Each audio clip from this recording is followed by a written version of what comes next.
Welcome to the INFOWARS Nightly News. It is Friday, April 18, 2014, and I'm Leanne McAdoo. Here's what's coming up tonight. Tonight. So these people who hold themselves out to be patriots are not. They're nothing more than domestic terrorists. Violent extremism has been with us in many forms, whether it was a parent seeing a kid being more confrontational. Domestic terrorist rhetoric kicks into high gear. That's next on the INFOWARS Nightly News. They really are teaching government people, they talk like this, they go, everything's fine. Parents might see sudden personality changes in their children at home, becoming more confrontational than usual. That was Obama's Homeland Security advisor warning parents that they need to be suspicious of their own children, because as far as the state's concerned, your children are now potential terrorists. That was Lisa Monaco. She's the White House counterterror chief, and she says confrontational children could be terrorists, urging parents to look for warning signs that could indicate a future terrorism suspect. Now, she replaced John Brennan last year in overseeing Homeland Security's activities, and she says parents need to be suspicious of sudden personality changes in their children at home. So basically, this is every teenager in America. Now, she laments the fact that the government is rarely in a position to observe these early signals. Ooh, not for long. They can't wait to be able to get into your home and get their little nanny state watching over your kids as they grow, like they're doing in the UK. Now, she encourages parents to act as watchdogs to detect radicalization in line with President Obama's goal of combating homegrown extremism. But that's just it. I mean, this label that they're using of domestic terrorism it's painted with such a broad brush. Basically, your children are being suspended from school for pointing their finger like a gun or for chewing their Pop-Tart in the shape of a gun. And they're being suspended or expelled. They're being socially conditioned to accept that they are the criminals. We are all now domestic terrorists.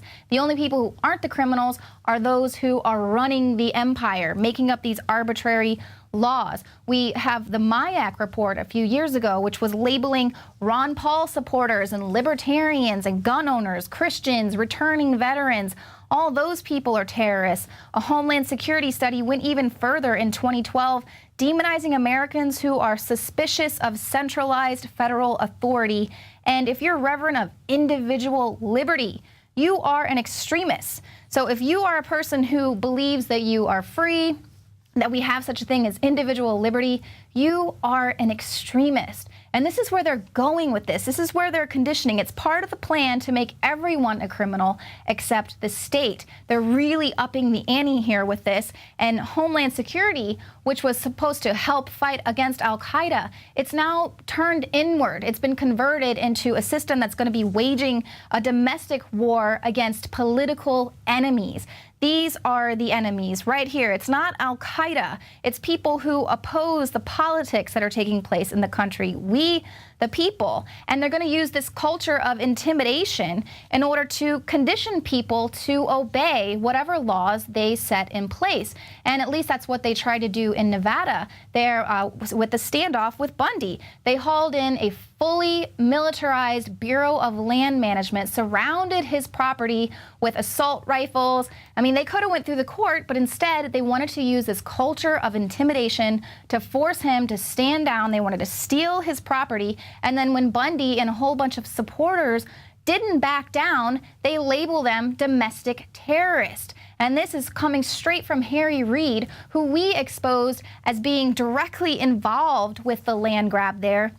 He has to spin it around and use this huge threatening language of domestic terrorism, saying that Bundy and all of his supporters were people who wanted to get women and children killed. Had automatic weapons, and as one of the former sheriffs in Arizona said, and we had children and women lined up because if anybody got hurt, we wanted to make sure they got hurt first because we wanted the federal government hurting women and children.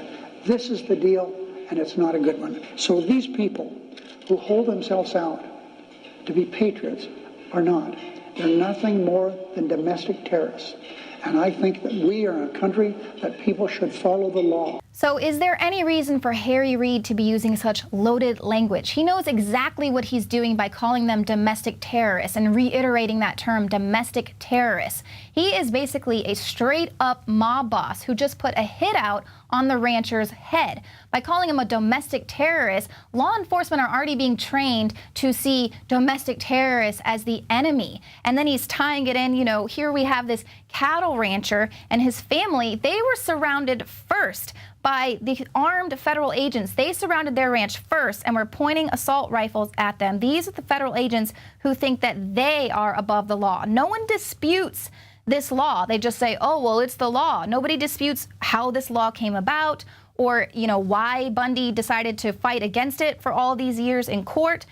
They want everyone else to be subject to the laws while they themselves want to be a law unto themselves. They destroyed Bundy's property and they bragged about it. They pointed assault weapons at peaceful protesters, and rather than take it up with the courts, which is what they could have done, they used this culture of intimidation.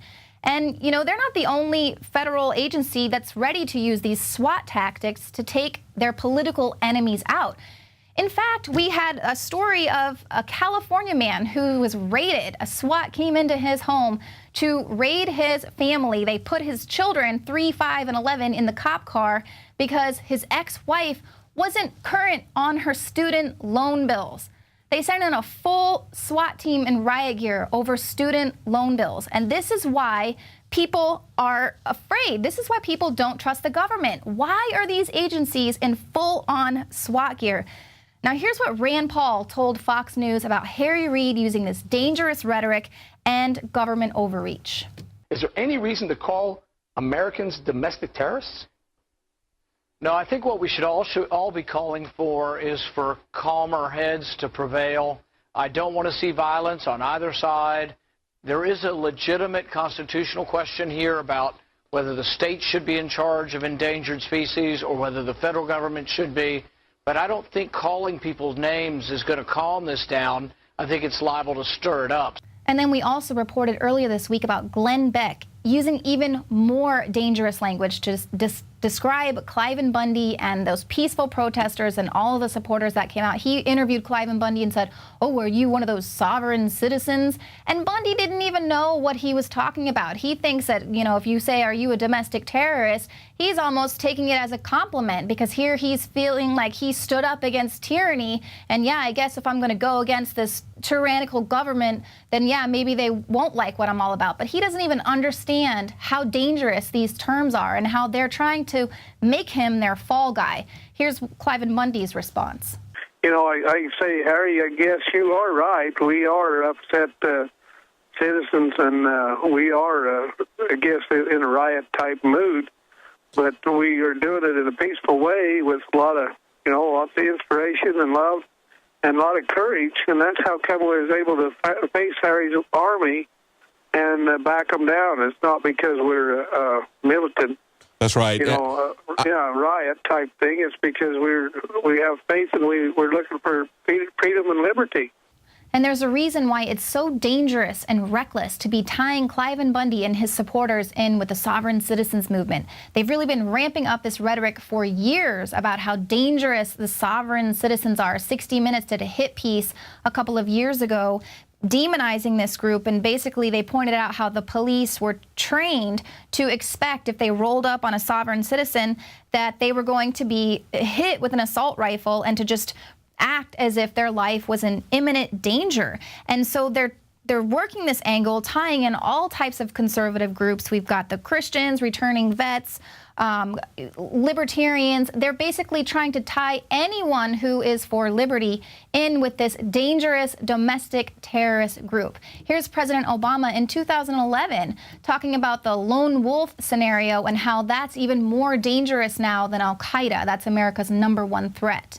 The risk that we're especially concerned of right now is the lone wolf terrorist, somebody with a single weapon being able to carry out wide-scale massacres of the sort that we saw in Norway recently.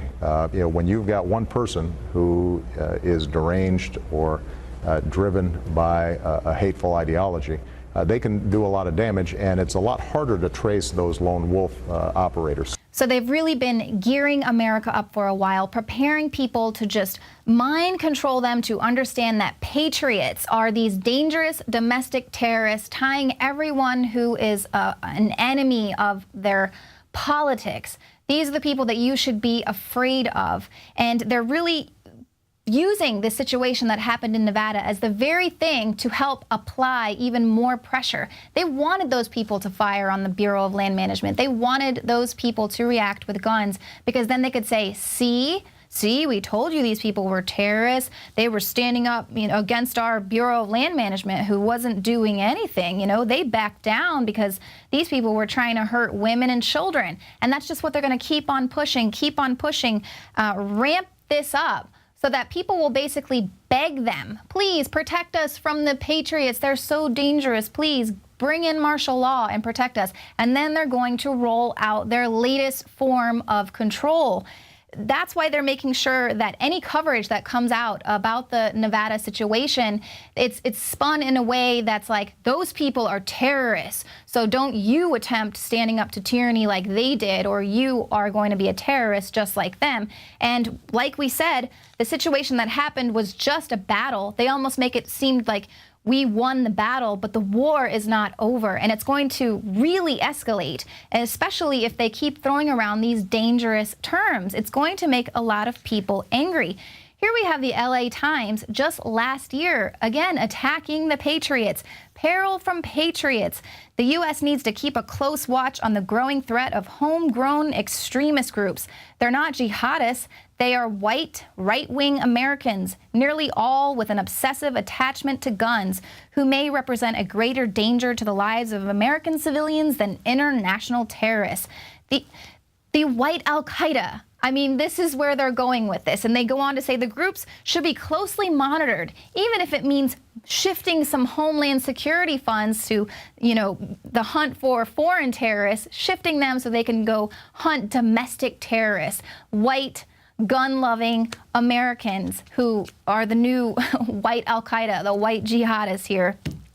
And they say that most of them are conspiracy theorists who believe that the UN is working to take away property rights and impose socialism on us all. Meanwhile, that's exactly the situation in Nevada. Under the guise of the Endangered Species Act, they shut down access to the land, and instead they rent this property out to foreign companies. So yes, that's not a conspiracy theory. That is a conspiracy fact. If you care to just do a little digging, you could find that. But see, I'm not even allowed to talk about these completely factual things, because now I sound like a domestic terrorist. And that's their plan. They want to brand any speech that speaks out against tyranny as terrorism. Just like they use the Endangered Species Act to shut down access to the land because of these endangered desert tortoises, now they're going to use legislation to shut down free speech on the internet. Legislation is being proposed to update the role the internet, radio, and TV play in encouraging hate crimes and hate speech, which again, just like their definition of domestic terrorism is very broad, hate speech too has a very broad definition, depending on whomever is in charge and wants to decide that that should be penalized. Obviously, anyone with political speech that they find unacceptable is going to be labeled hate speech or inciting some sort of a hate crime. If you think that the government is getting too big, well, now you're anti-government. And that's exactly how they're going to do this. They're just going to continue pushing this legislation, pushing, and it's all about silencing political enemies. And we have a lot of people that call into the show and say, oh, well, you took down my YouTube comment, and all I said was that I want to start shooting these people and it's time to get out the guns. That is not what we're calling for. That's what they want you to do. That's how they want you to respond so that they can then impose martial law. That is not what we're trying to do here at INFOWARS. And you've got to understand that that's exactly how the media is going to spin it. They're going to take that, twist it around, pull everyone in the liberty movement into these more radicalized groups, just like they did with the Tea Party. The real Tea Party was a great